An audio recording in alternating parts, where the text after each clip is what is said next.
ভালে সকলোৰে মোৰ ভালে মই শ্ৰীতা বসু আজি আপোনালোকৰ ওচৰত এটা নতুন ভিডিঅ' লৈ আহিছোঁ আশা কৰোঁ আপোনালোক সকলোৱে ভাল পাব যিহেতুকে মোৰ চেনেলটো একেবাৰে নতুন সেইবাবে প্লিজ আপোনালোকে লাইক আৰু সাবস্ক্ৰাইব কৰিবলৈ নাপাহৰিব আৰু পাৰিলে শ্বেয়াৰ কৰি দিব এতিয়া ৰেচিপিৰ কথা লৈ আহোঁ আজি যোনটো ৰেচিপি মই আপোনালোকক দেখাবলৈ আহিছোঁ সেইটো সাধাৰণতে সকলোৱে ভাল নাপায় তথাপিও ভাল নলগা কিছুমান খাদ্য আমাৰ শৰীৰৰ বাবে বহুত উপকাৰী তেনেকৈ এটা ৰেচিপি মই আজি আপোনালোকক দেখাবলৈ আহিছোঁ আহকচোন ভিডিঅ'টো হৈছে কলডিলৰ চব্জি আজি যোনটো ৰেচিপি মই আপোনালোকক দেখাম মই তাতে কলডিল কাটাখিনি স্কিপ কৰি দিছোঁ প্লিজ বেয়া নাপাব তাৰ বাবে কাৰণ কলডিলখিনি কাটাৰ সময়ত মোৰ ছোৱালীজনীয়ে বহুত ডিষ্টাৰ্ব কৰিছিলে সেইবাবে মই কলডিল কাটাখিনি মই স্কিপ কৰি দিলোঁ তথাপিও মই কৈ দিওঁ কলডিলখিনি কাটাৰ আগতে নিজৰ হাততো তেল সানি ল'ব আৰু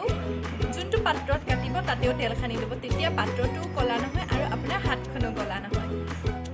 সকলোৱেতো গম পাইছে কৰোণাৰ বাবে হয়তো আমাৰ জীৱনটো কোনোবা নহয় কোনোবা এটা জেগাত থমকি গৈছে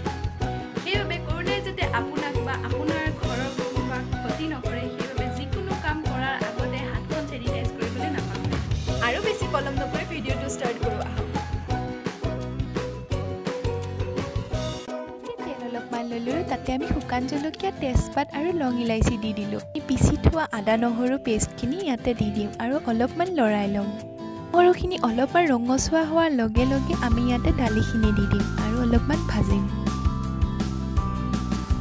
2 মিনিটমান লৰাই থাকিম এতিয়া মই ইয়াতে দিম জিৰাৰ গুড়া 1 চামুচ নিমখ সোৱাদ অনুসৰি হালধি 1 চামুচ জালুকৰ গুড়া 1 চিকুট আৰু ধনিয়াৰ গুড়া এতিয়া আকৌ আমি মিহলাম কাটি থোৱা কলফুলখিনি আমি ইয়াতে দি দিম এতিয়া আমি এইখিনি ভালদৰে মিহলাম এইটো ৰেচিপি মোক মোৰ শাহুমাই শিকাইছিলে এতিয়া আমি ঢাকনিৰে ঢাকি থম এটোকে কলফুলখিনি সিজাবৰ বাবে গৰম পানী দিব লাগিব সেইবাবে মই গৰম পানীখিনি ইণ্ডাকশ্যনত বহাই দিলোঁ এতিয়া আমি ঢাকনিখন গুচাই আকৌ এবাৰ লৰচৰ কৰাই দিছোঁ